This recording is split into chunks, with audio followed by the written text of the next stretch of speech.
Well, hi there, food friends. It's Kevin. And Marianne behind the camera. And welcome to Cavalcade of Food. And today it's a little bit of a blustery day, a little cool. We can definitely feel those autumn winds blowing in, can't we, Mare? Yes. And so here in Michigan, anyways, don't get me wrong, the weather's beautiful. It's my favorite time of year. The sun's out and it's sort of in the low 60s. But I thought, okay, cool weather, this might be a good time to do something sort of real savory and fun. So we're making Hungarian goulash today, Mare. How does that sound? That sounds good. So, you know, I had goulash at a restaurant not too long ago. Remember, Mare? It was the special of the day. And it was pretty good, except the goulash I had, and a lot of the goulashes we've had, Mare, growing up, was made with ground beef. And as I spent a lot of time in the Cavalcade cookbook library looking at Hungarian goulash recipes, really ground beef is not the way to go for goulash. I mean, you could certainly use ground beef, but it really calls for stewing beef, okay? That's really what it should have. So, I know why restaurants and cafeterias and things like that use ground beef, because usually hamburger is about the cheapest way to get beef. But we're going to make it the traditional way with beef stewing meat. Now, my local market had beef stew meat cut up, ready to go. Get this, Mare, $8.99 a pound. No way, not having it. What's going on with beef prices is just ridiculous right now. And I don't know if it's ever going to change. And I know that people are eating a lot less beef because of it. I know we are. So, however, look what I found. You need about 2 pounds of meat for this recipe, Mare. This is almost 2 pounds. It's like 1.96. A beautiful English cut pot roast. So, this was on sale $5.99 a pound. We're smart shoppers, aren't we? Yeah. So what I'm going to do is I'm going to cut this up into about 1-inch size cubes and make my own stewing meat. So you know what, folks? Sometimes we need to do things ourselves and to save a little money, and that's just what I'm going to do. So let's get started and get cooking our Hungarian goulash. So, Mare, let's get our piece of roast here. I'll cut it on this line first of all. And again, you know, we want 1-inch cubes approximately. Okay? So this is what I'm going to do. I'm going to kind of cut this up. Now I've got a bag here, Mare, with a 1/4 cup of flour and some salt and pepper. In other words, seasoned flour. And what I'm going to do is, as I cut this meat up here, I'm going to put it in that bag, because what we want to do at the end of the day is cut the meat up into our cubes, and then we want to coat it in flour, and I'm just going to use this bag to do it. So anyways, I just wanted our friends to kind of get the idea here. And we've got a little fat. I'm going to trim that, lean this meat up a little bit. Okay, so Mare, I have tossed the stewing meat around, and look, beautifully coated, isn't it? Yes. I've got a couple tablespoons of olive oil I'm going to use kind of a Dutch oven thing, all right? And you know what? I'm putting a little knob of butter in there. You know why? For flavor? Yes, and richness. And what we're going to do is we're going to brown our beef first in the olive oil and butter and onions. Look at this. Okay, this is two, I would say, well, I had two onions. One was kind of large and one was sort of medium, and I've sliced it. Thin, please, okay? Like thin. S'il vous plaît, okay? All right, butter's sizzling, the olive oil. The other thing, too, is if I was just to use butter, it would burn terribly. Okay, the olive oil helps the butter not burn. All right, so now what I'm going to do is we're going to put our meat in first. I just want to get that in there. And then our onions. Oh yeah. Get that in there. So if you have a Dutch oven or a big, heavy pot of some sort, that's what you want to use here. So what we want to do is we want to put a nice brown on that beef, and we want to also, of course, cook the onions. Okay?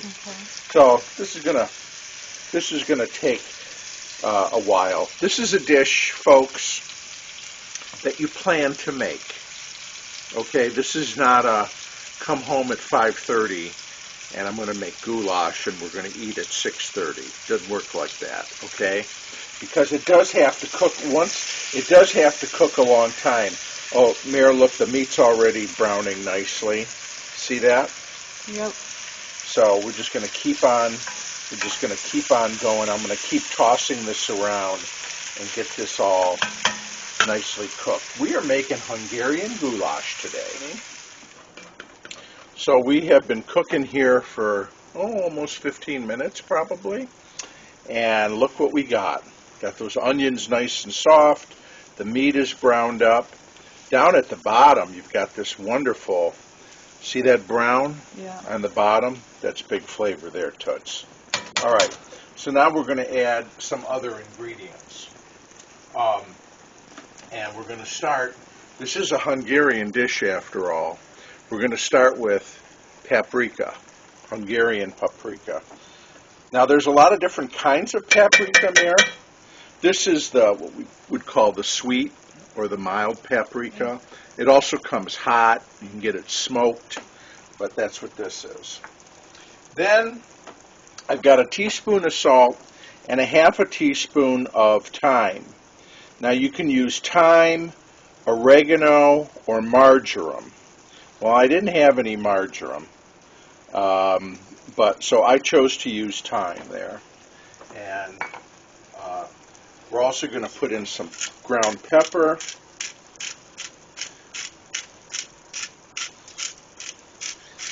Good shot of that. Okay. Then we are going to add a diced, let me get these spices kind of cooked first. Just now look at the color from that paprika. Oh, is that beautiful? Isn't that gorgeous? Look at that. Okay. Let's, like I said, give just a minute for that. Now I've got one large green bell pepper here, okay? Chopped up. We're going to put that in there. And I've got a clove of garlic, minced, okay? One minced clove of garlic. Tell our friends where the recipe is for this whole rigmarole. It's under the video in the description. That's right. Then I've got, because we want to loosen up that stuff at the bottom, we're going to put in a half a cup of water. Okay. And then, last but not least, I've got a 14.5 ounce can here, Mir, of diced tomatoes. Petite, kind of like you. We're going to put the whole McGill in there, okay? Okay. Juice and all. And then we want to lean over here. Because we want to bring this up to a boil. Okay, honey, we have got it up to a boil. We're working out the beautiful flavor from the pan.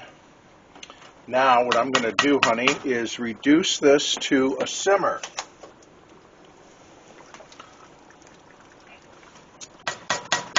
And we are going to put the lid on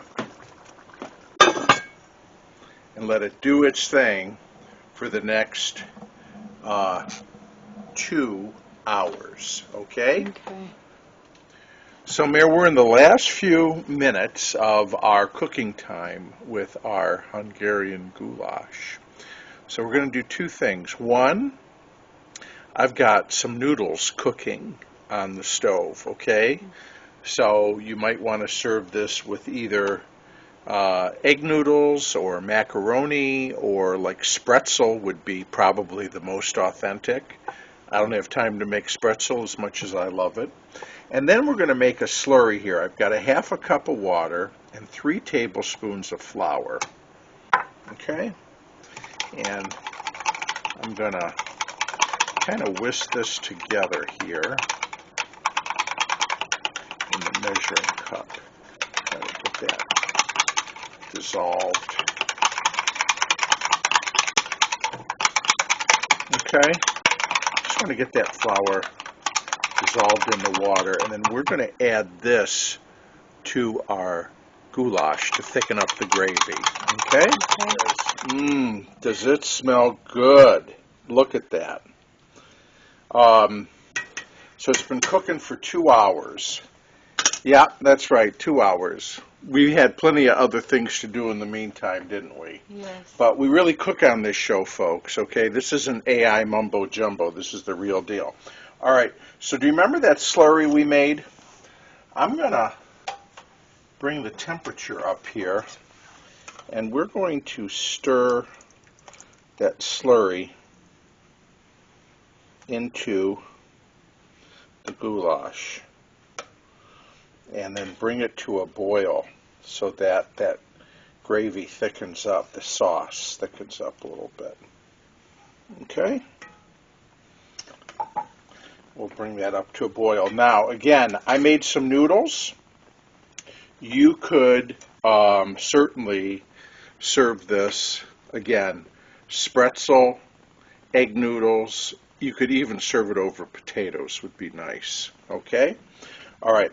We'll wait for this to come up to a boil, thicken up, and then it is eating time, Mare. Who's ready for goulash? Okay. Take a look at this. Can you see it, Mare? Yeah. Look how nice and thick that sauce has become. And I love, you can see, you know, the onion, the pepper, little pieces of tomato, and of course the sauce is just that beautiful reddish brown from the paprika. Okay, I think it's best to eat this in a bowl. Okay? Okay. So, this is the bowl I'm using. Oh, and for those of you who love to talk about the China, this is Poppy Trail Metlocks, made in California. And so I love that because it's sort of the colors of fall. I like to use this time of year. So I just did some noodles here because that's what I had in our pantry. I'm going to put that down. Again, spretzel would be ideal. Egg noodles, also a great choice. Potatoes, be another good choice. Okay. I'll try to beat my There. Okay. Now I think since that is a bowl, and we've got that wonderful sauce, I'm going to eat this with a spoon. I don't know what the etiquette is on this, but what do I care? We try to use the best tool for the job, don't we? Yes. All right, there it is.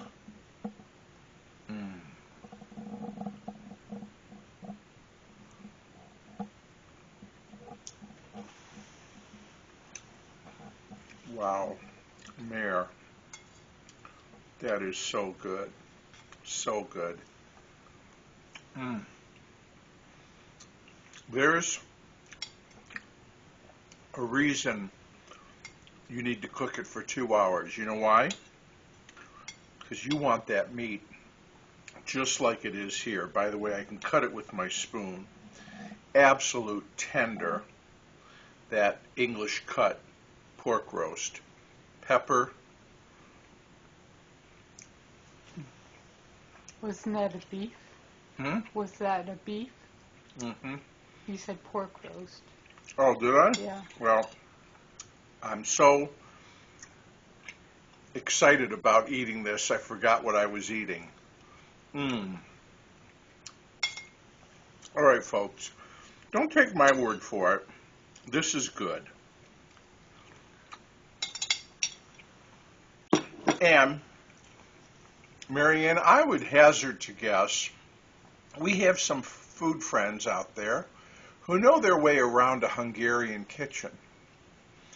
And I'd be interested about your goulash story. And again, this is my recipe, and my recipes sometimes come from one of my cookbooks, or in many cases, an amalgamation of many recipes from different cookbooks that I kind of put together to make it my own. But this is really delicious. I couldn't be more pleased. And but if goulash is something you grew up with or something you make, let me know, and let me know how you do yours. I'm always interested in that. Again, the recipe, Mayor, is in the description below the video. Thank you very much. We do have a website, which is cavalcadeoffood.com. The girl speaketh the truth. Yes, cavalcadeoffood.com. Lots of reasons to go there. You can connect to all the videos, but even more so, you can check out my other YouTube channel, which is Always Analog. And you can listen live online, if you're so inclined, to the Cavalcade Radio Hour, which airs every Saturday from 9 to 10 a.m. Eastern Time. And I'd love to have you join me for that. I'd love for you to subscribe if you haven't already. But most of all, we just love you for watching and hanging out with us. And I want to thank my kid sister for working the camera. Thanks, Toots. You're welcome. And we thank our food friends as always. And I hope as fall approaches, you think about nice, hearty, savory, warm meals like this goulash to keep our hearts, souls, and bodies warm in the months ahead. So take care, everybody, and we'll see you again real soon back here on Cavalcade of Food. Bye for now. Bye.